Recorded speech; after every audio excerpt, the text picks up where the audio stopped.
Hey everybody, Ron Burke, Editor-in-Chief for GamingTrend.com. What in the wide world of sports have we gotten ourselves into this time? Well, obviously it's not a system build because the system's already built. I am going to talk a little bit about the parts that we chose and why we chose them, but this system build is about some upcoming capabilities that we'll be bringing to Gaming Trend when we do video card reviews. I'm talking specifically about the PCAT, or Power Capture Analysis tool. Let's take a closer look. When we review video cards, we have a lot of tools that'll tell us what something's frame rate is. And we also have a good idea of latency. What we don't have is a good measurement of power consumption. More importantly, the performance per watt efficiency of a graphics card. I can already hear you asking, why do I care? Why do I care how efficient a video card is? Well, beyond picking the right power supply, there's a direct correlation between power and heat. So an inefficient video card is going to generate more heat, and that in turn is going to require additional cooling. Additional cooling is additional noise. Also, more heat being pumped into the case is going to have a direct impact on the longevity of your equipment, not just the GPU, but everything inside the case. So inefficient GPUs are simply a disaster waiting to happen. So we're wanting to look at, going forward, how efficient are the GPUs that we're benchmarking? Also, what does that mean for overclocking? When we push these things really hard, how dirty and inefficient do they get? Well, with this tool, we'll be able to measure that. And let me show you what that'll look like. At the start of our graph here, you can see where we woke the PC up. So now we have a way of measuring the usage of power when a PC is at its sleep state, and also when it wakes up, and everything in between. When we start running benchmarks, we'll be able to see what does that do to power consumption? How much wattage is being drawn when the device is at max load? We're using an RTX 4060 Ti currently, and we're going to be measuring that in a number of ways. We'll also be going back and measuring our previous cards that we've reviewed to create a chart that gives you an overall sense of just what are the capabilities of these cards? How efficient are they?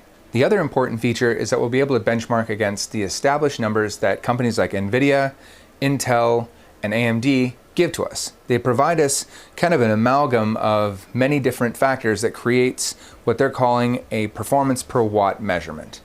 And now we'll be able to take that measurement for ourselves and create graphs that give us an overall look at the performance per watt for every GPU that we benchmark. That's going to also be able to translate directly to performance per dollar. How much does that extra 15% jumping from one card to another really gain you? Well, we'll be able to measure that, we'll be able to chart it, we'll be able to share it with you. Now this is a fairly complex device, and we are doing a lot of measurement with an open case. So I went very specific on the devices that I wanted to use.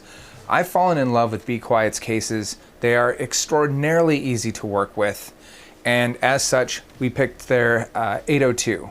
The 802 has the glass case that's easily removed. It's literally a single push button here to remove this case. So when I'm not measuring, I can pull this apart and very easily put it back together and have it as a functioning PC until I'm ready to do measurements again. Additionally, I really like their cooling. As you can see, we're at 46 degrees right here, and we have the case off. So that's really great cooling coming off of this PureLoop 2. The PureLoop 2 FX is what I use in my primary gaming machine, and it keeps my 4090 cool. So if it'll do that, it'll pretty much handle everything. Additionally, I wanted to make sure that power is never a bottleneck. So I went again with their Dark Power Pro 13. That's the same PSU that I use in my primary gaming machine. That will be able to handle really anything for this generation and probably the next generation as well. I hope that's the case. It's another reason why we're going to be measuring power efficiency moving forward, because man, these cards are power hungry nowadays. So that's why I chose this specific equipment. Big thanks to Be Quiet for helping us out with some of this. It does help us a great deal, and it helps us move to the next level with the way that we are able to benchmark these cards for you. A big thanks to all of you for all of your suggestions around the ways that we benchmark. Your feedback is invaluable, and I appreciate it. Again, this is a big step for us. We'll be taking a lot of time to do the reading on just understanding how power measurements are done, and I want to make sure that I get this right. Again, I'm doing this for you so that you have a more qualified opinion and a more professional outcome for our reviews. So thanks again. I appreciate your viewership. I'm Ron Burke, editor-in-chief for GamingTrend.com. Stay safe, and you'll definitely be seeing all of this again very soon.